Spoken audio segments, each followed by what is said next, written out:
Going to explain what? Professor Bruce Hood! Thank you.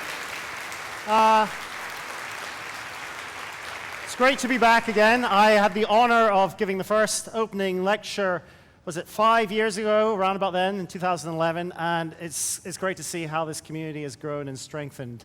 Now I'm going to use my prerogative here to actually change slightly the content of what I'm going to talk about, because I heard some really cool research only last week, which I think has real bearing upon us as a community. It's about what the general public think about us, so I think that's worth knowing. But I will be talking about the main body of my research, which is why do we believe the unbelievable, and what relation that has to understanding critical thinking. But before I do so, I want to take this opportunity to tell you something about that I'm really passionate about, and it's a project I launched 2 months ago called Speakeasy. Now, I think this is something that could really help us as a community and spread critical thinking. Put your hands up if you really enjoy hearing experts talk in informal surroundings. Excellent. So this is something that we all really enjoy. Are there any skeptics in the pub organizers here? Hands up? Great, okay. Are there any teachers here? Teachers as well. You are all people I'm trying to reach out to, because what I think we could really do with is a very accessible resource, a website to connect experts with audiences. And so this is what I've created. I launched Speakeasy 2 months ago, and this is a site that you can search for by topics and location, and it's got over 650 speakers on it in 2 months. And each of them are willing to come and give you talks, voluntarily mostly, on any topic from sciences to applied sciences, even to arts and humanities. You can go onto the site, you can search through the profiles, and you can find if they've got show reels, you can see how good they are at communication, and you can just send them an invite. I think it's a very valuable resource, and I'd like you to go on there and try and use it. And contact me if you want to start your own speaking group or your own community.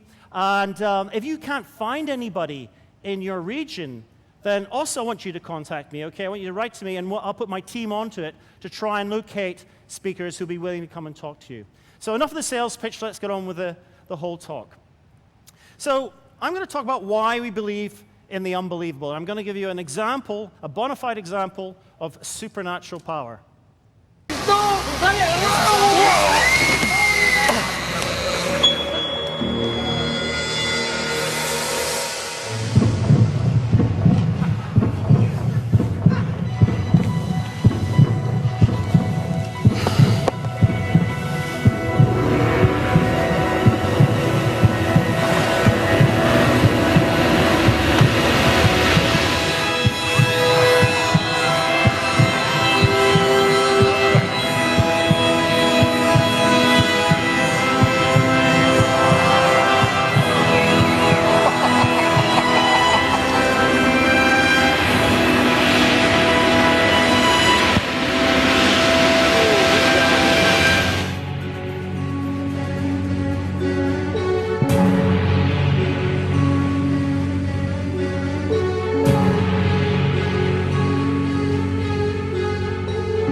Okay, well, they say seeing is believing. Put your hands up if you think that Kevin James must have performed some sort of trick. That's reassuring. Put your hands up if you know how he did it. Okay. It's remarkable, isn't it? You can go over and beyond the evidence of your own eyes, use your knowledge about what bodies are capable of doing to come to the right conclusion. Now, what you may not appreciate is if we were to show that video to a baby before their first birthday, 11, 10-month-old baby, they too would look longer. And that tells psychologists like myself that even very young infants understand what is possible and impossible to some extent in the world. They have a brain which is equipped to make sense of the world. And one of the things that really interests them are other people and human bodies. And they start to generate what we call intuitive theories. They're theories because they allow them to make predictions, and they're intuitive because they're not taught this. This is just the way our brains are wired to make sense of what we see. Now, I'm going to argue that this intuitive way of reasoning about the world, you might have already heard this type 1 reasoning, operates very early in development, and it's generally very good, but sometimes it comes up with misconceptions. And I'm going to argue that some of the misconceptions which emerge early in development can be seen to be forming the basis of later adult supernatural beliefs. But let's just go back to the adults for a moment. Clearly, you understand that that isn't something supernatural. So why the hell is it that there are people who believe things which are equally bizarre, equally ridiculous, in the absence of any direct evidence, by the hearsay of what they think other people have reported? And this is a typical Gallup poll, and the results don't really change from every 5 years that they're conducted. On average, about 3 out of 4 adults, and this is an American population, have at least one belief in something weird and wonderful like witches and telepathy and clairvoyance and all these sorts of things. Now, of course, that figure is much higher if you ask them about religion, because around about 9 out of 10 have some sort of religious affiliations, and all religions by nature have supernatural components to it. So what's the story in secular societies like Scandinavia? Well, what's remarkable is actually they may not endorse the typical religious kind of beliefs, but they have almost the same incidents and beliefs in other kind of wacky ideas, except they call it the paranormal. And even those of us who regard ourselves as very rational, reasonable, atheists even, I would argue that many of us entertain supernatural notions even though we're not aware of it. So, for example, if you ask people, do you think you can tell when you're being watched from behind? 9 out of 10 people, this is based on university students, think they can tell that they're being watched from behind. But if that were true, that would violate all the laws of optics and neuroscience as we currently understand it. Hence, it's a supernatural belief. So where do these things come from? Why do we fail to reason properly? Why do we believe in the supernatural? Because really, we should have eradicated these sort of notions of the world. Because 400 years ago, we had the scientific revolution. And I don't know if you can see the image very clearly, but this is a famous composition called Experiment with an Air Pump by Joseph Wright. It hangs in the National Gallery. And Wright uses darkness and light as a metaphor from the transition out of the Dark Ages into the period of the Enlightenment. So here we have a scientist. He's he's performing an experiment where he's put a bird inside a vacuum pump, and he sucked out all the air and he's killed the bird, and all the children are very distraught. A nasty scientist. And this is a metaphor because this is supposed to be the death of spirituality as symbolized by the bird at the hands of science. Now, what's interesting is that there's an irony which is lost on many because this is probably a depiction of Robert Boyle. And Boyle, like all his colleagues and founders of the Royal Society, was devoutly religious. It wasn't that they didn't believe in witchcraft. They believed the universe was organized like a complex machine, but ultimately they believed it was a machine which had a divine creator. And so they thought by experimentation they could reveal the workings of how this all happens. Now today, I would argue that probably most scientists are atheists. Not entirely, but mostly are. But when scientists look at the examples of the supernatural, the paranormal, and examine it with a close scrutiny of the scientific method, and say there's nothing there, and what you're believing is false, why is it the public generally don't trust them? We're happy to take all the technology. Science has made our lives longer, pleasant, more happy. And we'll have this iPhones and our computers. We'll take all your technology, but when you make pronouncements about my belief systems, why is it the case they don't trust or believe what the scientists are saying? Well, I think I made this joke 5 years ago, and it's the same joke. It's down to this guy. And here he is, Dr. Evil. Because the perception of scientists, this is a caricature, but like all caricatures, there's a degree of perceived truth in the general public. The general public are fearful of science. They see that many of the potential threats to our civilization have their origins in scientists tinkering with nature, genetic modification, nuclear fuels, things like this. These are all the sorts of things which people lay the blame at the feet of the scientists. Also, the language of science is not something that the general public really understand, because science cannot prove that ghosts don't exist, cannot prove these things. That's not the way science works. Science has a particular stringent method where we accumulate evidence and apply that to judge whether or not hypotheses are true. So we use a language of statistics, likelihoods, probabilities. But that's not something that we as individuals or non-scientists can easily understand. You may have a dream of Auntie Bessie, and you've not thought about Auntie Bessie for years. And you wake up the next morning, you get a phone call, and you say, I'm sorry to say Auntie Bessie passed away in the night. No amount of explanation and Bayesian theorem or probability or coincidence is going to make that event any less auspicious to you. You're going to think that's an example of bona fide premonition, because that's the only obvious explanation. The truth of the matter is there are many weird things that happen throughout our lives. There are many coincidences. Most of them we don't even notice. But when something strange happens, we focus a lot of attention on it and assume that there must be a supernatural, powerful agent. Now, the public perception of scientists is not particularly favorable, okay? And if you don't believe me, go onto Google. Google, of course, accumulates the mass wisdom or the mass search functions that people look for. And as you can see, we're going to hell, we're evil, we're wrong about evolution. This is what the general public think about us as scientists. Hands up if you're an atheist. Okay, here's the bad news. Atheists are wrong, dumb, annoying, ignorant, fools, mean, hypocrites, tolerant. Woo! Hands up for us. But you see the problem here. When we come to these sorts of meetings, it's great. We are a community, but we are also a minority. And if we're going to change opinions, we have to be aware of the general public's perception of who we are. And the truth of the matter is, we are not really that homogeneous as a group. We're defined by what we don't believe in. This is a point that this chap has made, Ricky Gervais. He says, like, saying that atheism is like a belief system is saying that, not going skiing is a hobby. You get it? He's kind of right.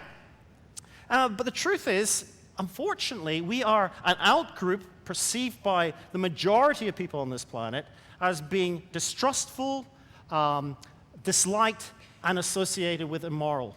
And this is the work of not Ricky Gervais. I'd like to say it was. Wouldn't it be great to have him in the scientific community? No, this is Will Gervais. This is a chap who I met last week. And this is his research I'm going to be reporting upon, because he's been studying the public's perception of who we are. And what he's done, I think, is a very ingenious technique looking at implicit associations, priming, stereotypes, prejudices. Now, when you interview people about their attitudes, very often they won't tell you the truth. So he's used this technique to reveal what people really think. And it's based on a technique called the conjunction fallacy. If you don't know about it, let's try it out. So I'm going to tell you about this person, Linda. It's the Linda problem. If you've read Thinking Fast, Thinking Slow, this will be familiar. If you haven't, let's try this out. We hear that Linda is just 31 years old, single, outspoken, very bright. She's majored in philosophy. As a student, she was deeply concerned with issues of discrimination and social justice, and also participated in anti-nuclear demonstrations. Now that you've just heard about Linda, tell me, what do you think is most likely? That A, Linda works in the bank, or B, that Linda works in the bank and is the feminist? Hands up if you think it's A, that Linda works in the bank. Hands up if you think it's A, she works in the bank and she's a feminist. Okay, so we have a bunch of smart people, and you obviously have kind of clicked on. The general public will tend to assume that that story or that description means it's more likely that Linda is a feminist bank teller. But of course, feminist bank tellers are a subset of a greater group of all bank tellers, aren't they? So that can't be possibly true. But what this reveals is that in our type 1 thinking, we tend to form representations, and those descriptions which fit or seem more representative are the ones which trigger our responses we think are more likely. So taking this technique of representativeness, if I could say it, or as a measure of our underlying stereotypes, what Gervais and others, Bastian Retjens in Amsterdam, is they've tried to tease apart what people think about atheists, as opposed to sports fans, for example, and also looked at scientists. So again, we hear various types of scenarios. Here we have one on trustworthiness, and we learn about, this is Robert. He's just moved to the new apartment. His co-worker, Jan, helped Robert move previously, and then he emails Robert, says, "Can you give me a hand?" Robert just ignores his email. Robert also likes to play poker, and if he knows that there's somebody new in the group, he basically cheats. So all in all, this guy, Robert, is not a really nice guy. So what do you think is most likely? They're then presented with scenarios you have to judge. Do you think Robert is a sports fan? Do you think Robert's a sports fan and a scientist? Do you think Robert's a sports fan and an atheist? And then they send this out to thousands of people. Okay, this is all done on an automatic system on the internet. Well, here's the data. When it comes to trustworthiness, this is the control data. This is Robert's a sports fan. Okay, scientists are doing quite well, but look at you guys. You are considered to be a bunch of downright thieves, okay, and cheats and freeloaders, according to the general public. What about other aspects? What about something a little bit more serious? How about being a serial killer? We learn of Jack. When Jack was young, he liked to inflict pain on animals. He started just pulling the wings off flies, and then he got into torturing stray cats. And then that didn't give him any thrill, so he decided to turn to homicide. He started murdering homeless people, hurting them, and then chopping them up and then burying them in his basement. Okay? Not a very nice chap. So you're then presented, now you've read about this guy, Jack. What do you think is more likely? Is he a sports fan? Is he a sports fan and a scientist? Is he a sports fan and an atheist? Okay, what does the data tell you? Okay, there's the control. That's what you measure against. It turns out scientists are more likely to be serial killers in the general public's opinion. There we go. And actually, atheists, we're no different. So that's not really a good story, is it? But one last piece of evidence that we're generally considered as not very worthy. Let's take something really gross, worse than being a serial killer in some people's opinion. How about necrobestiality? Now, this comes from the work of Jonathan Haidt. Now, we're here from Jonathan Haidt's scenario. Jack, again, not the serial killer, this is a different Jack, okay? He stops off at the butcher shops on the way home, and he decides to pick up a chicken. And he says, I'm going to have roast chicken tonight. Then as he's unwrapping the chicken in the kitchen, he kind of gives it a little wink and thinks, I might get lucky here, and decides to have sex with a chicken. But don't worry, he uses a condom. And then he sticks the chicken into the oven and decides to eat it washed down with a nice glass of Chardonnay. Okay, now, what do you think the story's going to be? Okay, is Jack a sports fan? Is Jack a sports fan and scientist? Or is Jack a sports fan and an atheist? Here we go. Necrobestiality. Well, there's the control measure to compare it against. Oh gosh, you guys are more likely by the general public to be having sex with your dinner as far as they're concerned. But never worry, I'm a scientist, and it turns out I'm a bigger chicken fucker than you guys, okay? So, we scientists and atheists, we're not perceived as particularly nice people by the general public. I now want to turn to Richard Dawkins. No link there.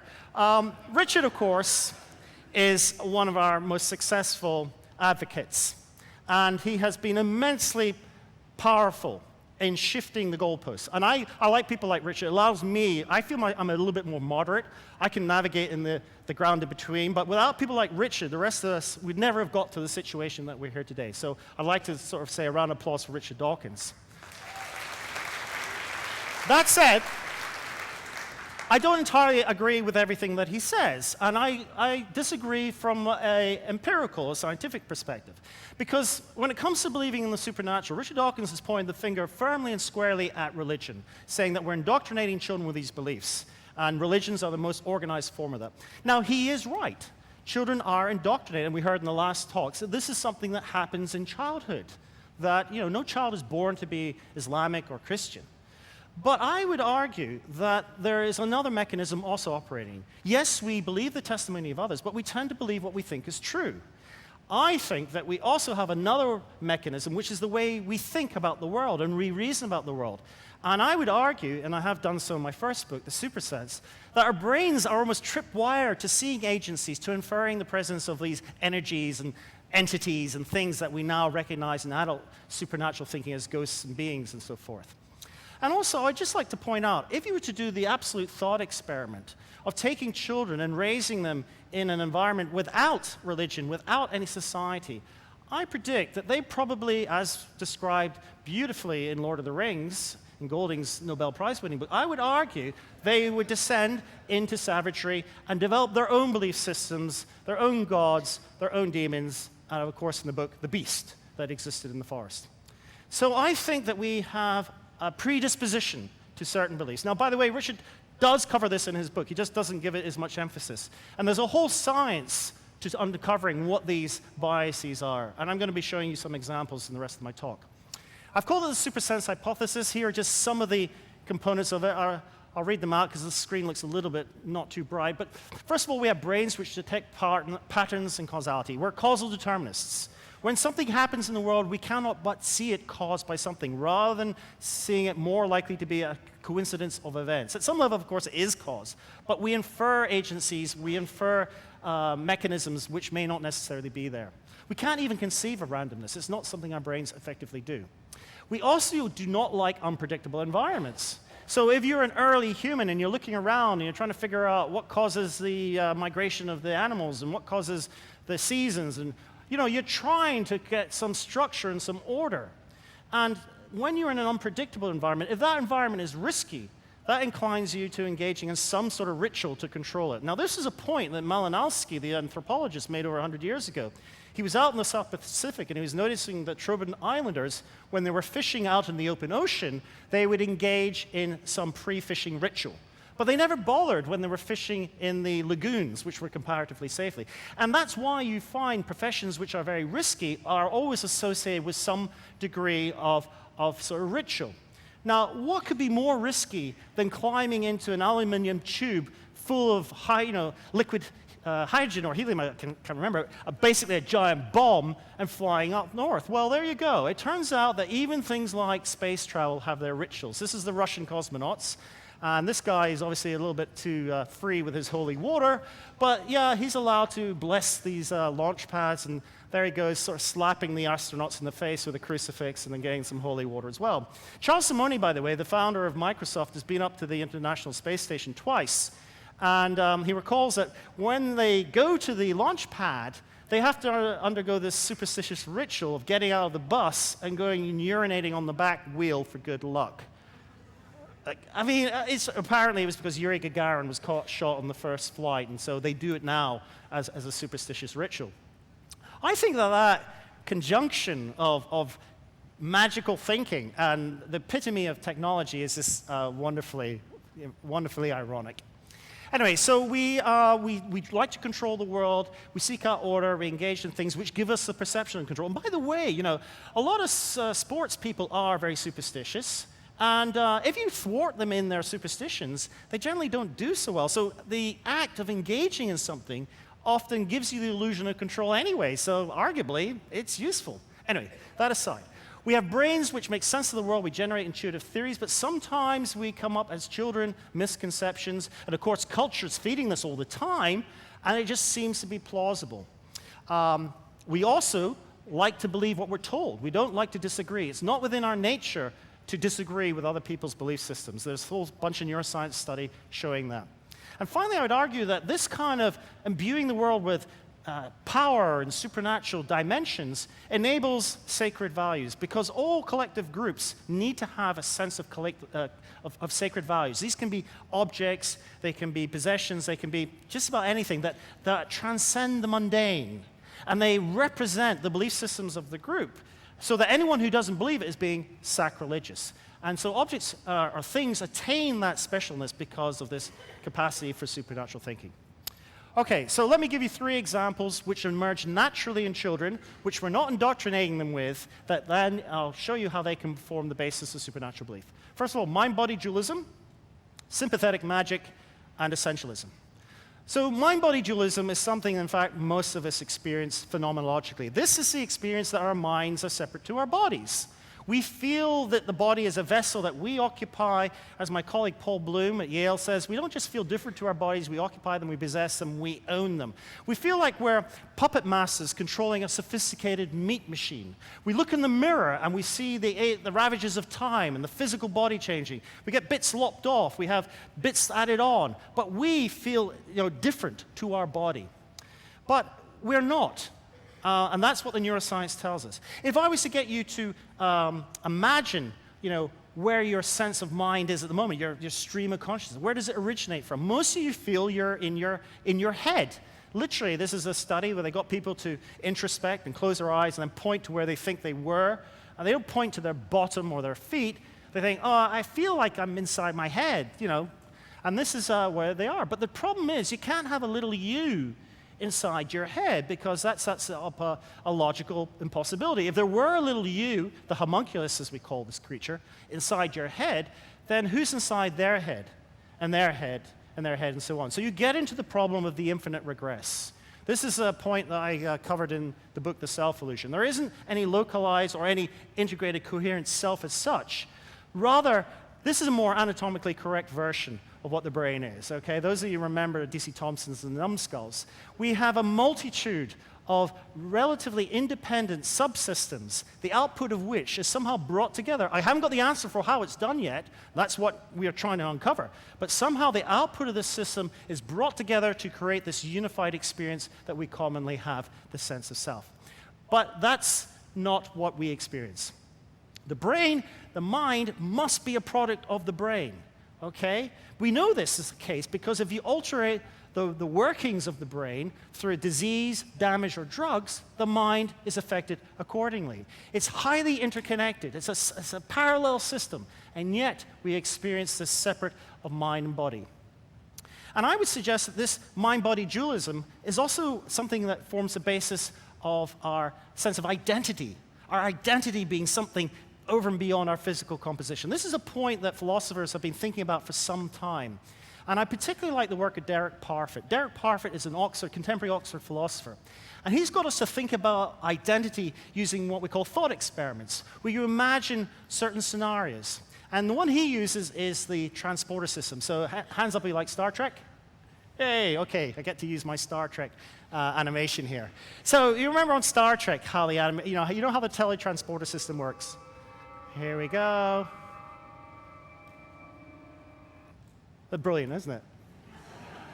It took me hours to make. How sad am I? Okay, so this is a teletransporter. So Parfit says, oh, well, how does a teletransporter actually work? I mean, actually, if you start to think about teletransporters, if you're in the bar tonight, you can have some wonderful arguments. How does a teletransporter actually work? Well, Parfit says, imagine it could be a machine which reads our molecular structure right down to the particle level, and somehow on a distant planet or the surface of somewhere else, it reorganizes matter to correspond. It rebuilds you. It's like a 3D printer. And he says, what would happen if this is the way a teletransport system? If your body was read and then recreated identically on the planet, and at the same time your body was instantly disintegrated, where do you think you would be?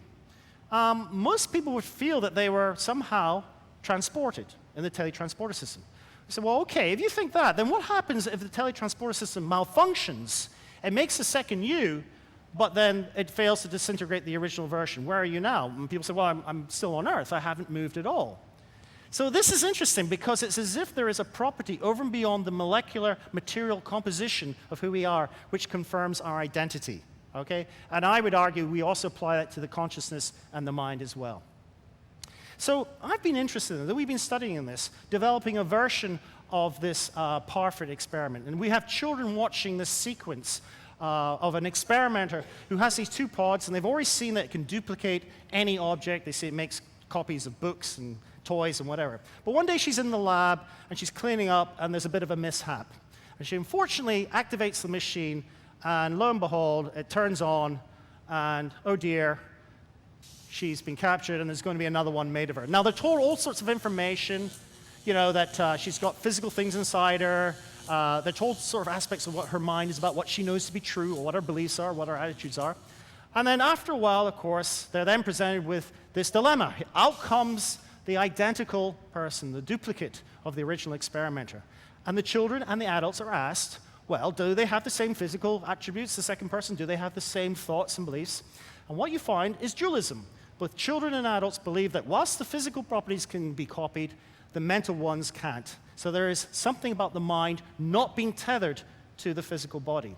Now, if that is the default position for all of us, I think, then that allows all manner of kind of supernatural beliefs to imagine. You can have religious beliefs like the mind surviving the body. You can have afterlife beliefs. You can have more kind of wacky woo beliefs like astral planing or mind melding or things like that, because it's not constrained by the physical forces acting on the body. So that's why mind-body dualism is a prime candidate. It emerges, we're not taught it, and it's a prime candidate, underpins many kind of belief systems. Sympathetic magic. Now, this is a pretty old one. It dates back to Hellenic times, and it was certainly very prevalent during alchemy times, the pre-scientific era. You see, the thing was, when they looked around the world and they saw all this variety and structure, they said, well, this is God's work. And if things look alike, he did it for a reason. This became known as the doctrine of signatures, that if things resemble each other, then they do so for a purpose, and they're somehow connected. And if you can work it out, then you can act on one thing in order to affect the cause on another. And so there was a thing called the Great Chain of Being.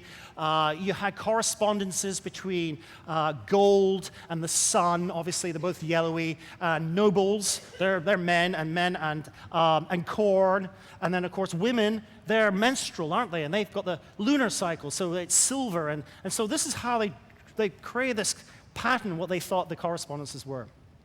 And it became the basis of folk remedies. If plants resembled body parts, they'd be used in the treatment of it. So bladderwort was used for the treatment of kidney problems, and walnuts, problems of the brain, apparently. And of course, it is one of the tenets of homeopathy, that like cures like. Now, one of the ways you can use this resemblance is to affect some harm against somebody you hurt. So this is the process of voodoo.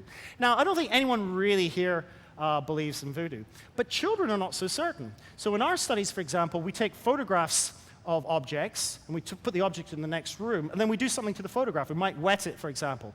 The child are not certain whether or not the object has been affected in the other room. And indeed, there are some tribes in Africa who will use photographs as a way of inflicting harm. Now, you might say, well, I never believe that. I'm rational. Well, I'm going to show you a short clip that we did for the BBC about 6 weeks ago. This is Jin Lucy, who used to be on Casualty or something like that. She was an actress. She was doing a show on Chinese beliefs, and she said, oh, I never believe in any of these things. I don't believe in any of this sort of nonsense. Well, look what happens when she is forced to do some voodoo. This is what we call your electrodermal activity. Basically what it measures is how anxious you're feeling. Is this in real time? This is real time. So if you start to get just sort of a little bit sweaty or a bit anxious, you'll see a big spike in this. So I have 4 envelopes here, and I'm just going to give you a few instructions about each of them. Take a look at what's inside there. Not a spider, is it? No spiders, no. Okay, so to here, dot, cut. So the instructions you're getting are to cut from here to here. Okay, right. Is that it? No, isn't it? No, I'm still quite chilled. Yeah, you're still quite chill, but you're cutting a blank piece of paper, so how about doing that with the next envelope down there? Okay? Shall we move on to the next envelope? Yeah. Oh no, that's gonna make me cry. That's a picture of my dad. But you're a very rational person, it's just a photograph. I can't. There's no connection to your father, really. I know, but it's actually through his face. Think about the science, though. And there's no potential harm at all in this situation. You guys are you guys are horrible. You guys I'm actually quite emotional, and I don't even know. Well, I do know why, because you actually put it, it's kind of like it's like, when you're angry at someone and you rip up the picture, isn't it? It symbolizes, this is the point, isn't it? It is. My dad travels a lot. The penny has dropped. I just think if anything happened to him, I would never. It's just not worth it, and I could never ever forgive myself.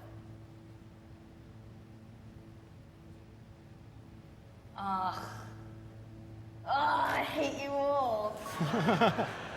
All right, hands up if you happily cut up a photograph of your spouse.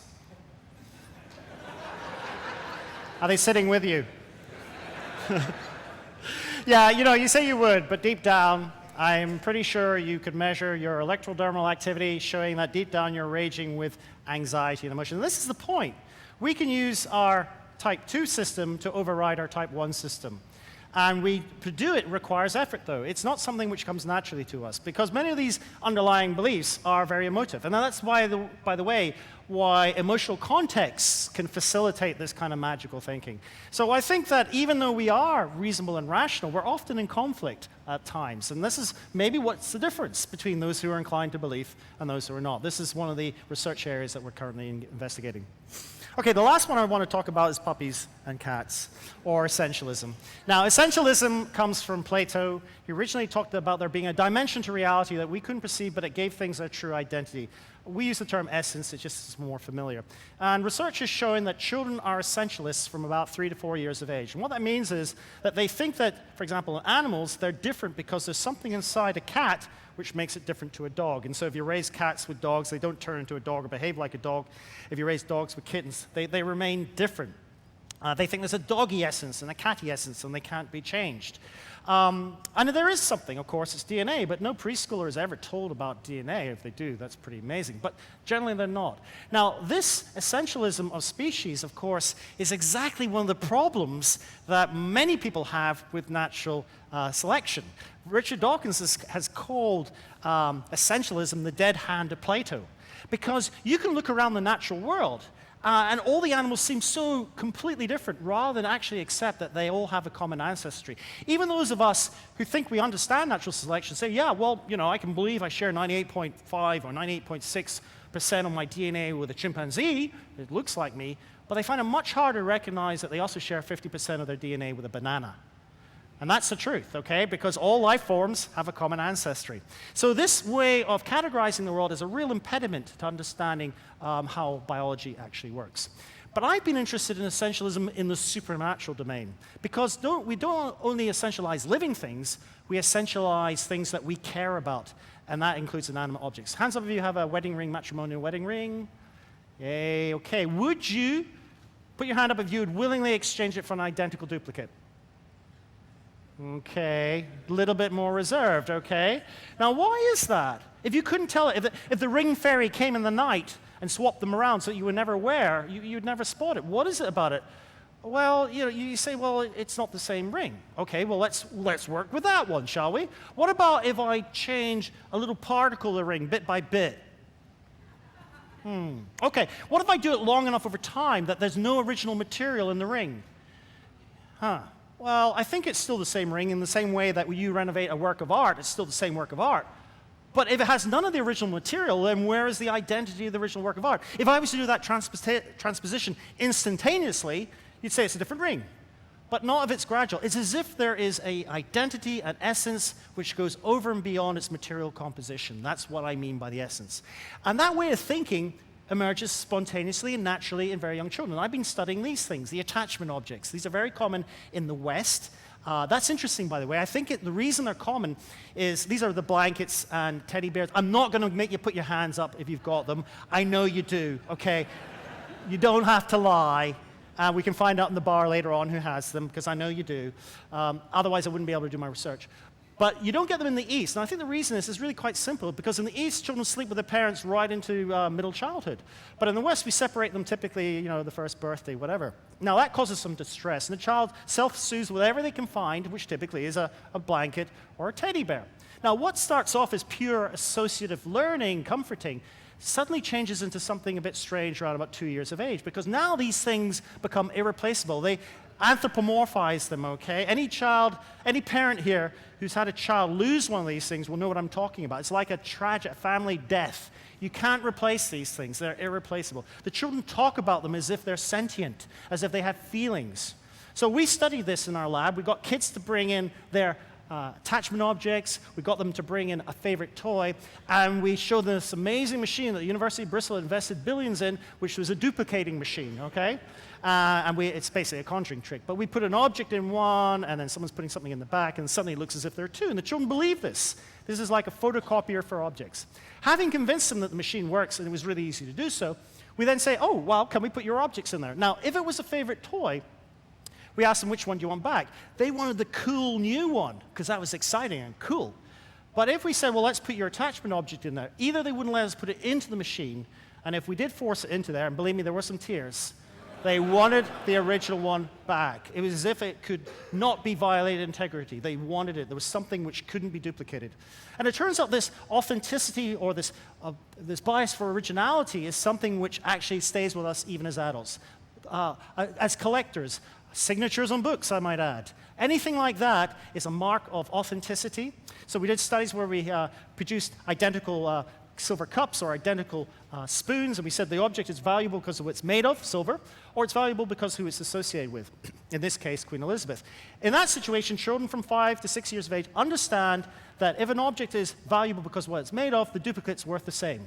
But if an object is valuable because of its origin, then the original is worth more than any copy.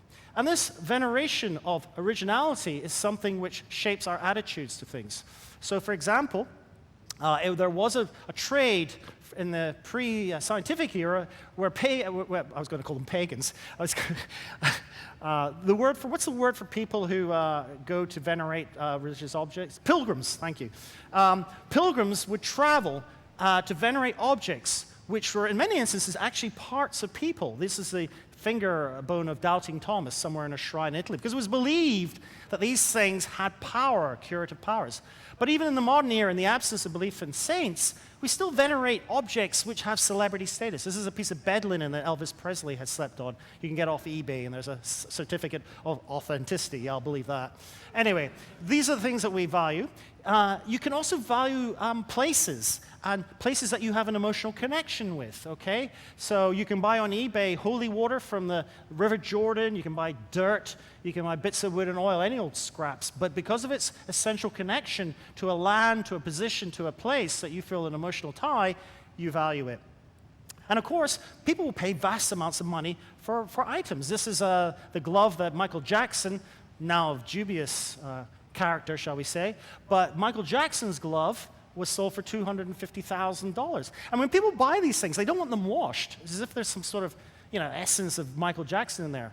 But of course, the flip side of all this positive contagion is negative contagion. So the flip side of memorabilia is murderabilia. This is a glove you probably wouldn't want to wear.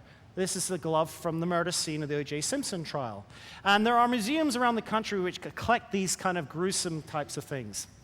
So there is this notion that the essence of the original owner can somehow be transferred. But what could be more intimate than actually not just their clothing, but actually absorbing the essence of the other? And this is now the gory and rather macabre tale of this chap, Armin Meiwes, the so-called Rottenburg cannibal. Now, when the police burst into his farmhouse in 2002, his isolated farmhouse, he was sitting down to a dinner. And it literally was like a Hannibal Lecter thing. He was sitting down there with a steak, which had been made out of the thigh of this chap. This is burnt Brandis. He was washing it down with a red wine. Now, what is weird and perverse about these two guys is that they met on an internet chat forum, a chat room for people who are fascinated by cannibalism.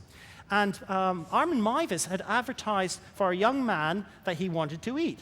And he got 36 replies. God knows what's going on there.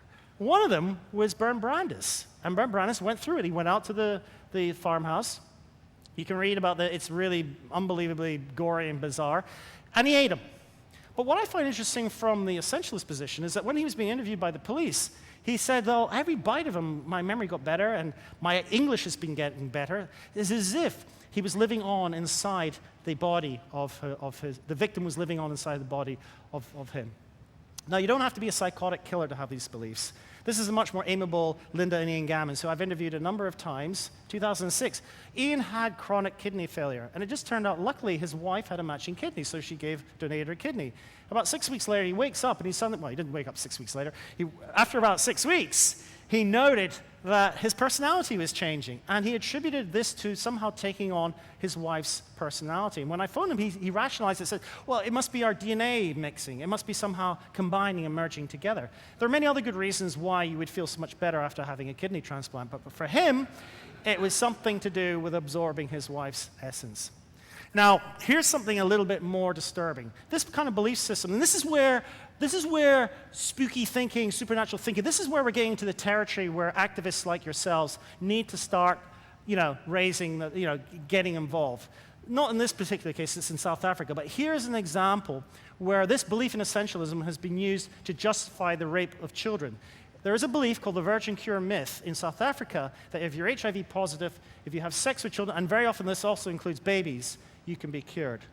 Luckily, that's a very rare event. But what's not rare is this trade. I'm not a particular animal lover, but I don't like to see animals being killed to satisfy the Eastern traditional medicine market, where the belief is that you can absorb the vitality of predators. This is just the hole at Heathrow. We have tigers, bears, wolves, and rhino horns. So I just want to say that these belief systems, they enable the congregations, they enable the kind of veneration of things to make them transcend the mundane. Supernatural beliefs, essentialism, these ideas make objects become profoundly valuable. And that's why it's considered sacrilegious to violate them. Okay, so I've got through a lot, but I just want to end with an example of an individual being reunited with their childhood lost attachment object. And I'm showing this because not only is it quite funny, but I think it sort of reminds us of the point that we often have these deep-seated notions of the world, often very emotional, type 1 if you want to call it that can stay with us, lying dormant, that can be triggered under the right circumstances. So here's this, this is her boyfriend who's somehow relocated, and I'll just show you the video. I'm nervous. That can be Christmas. Can be. Oh. Oh. I know what it is.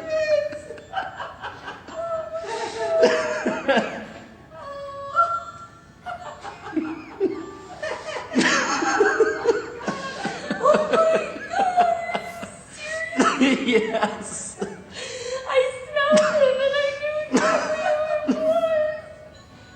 Oh my God. Okay, so thanks, but remember. Bruce Hood, everybody.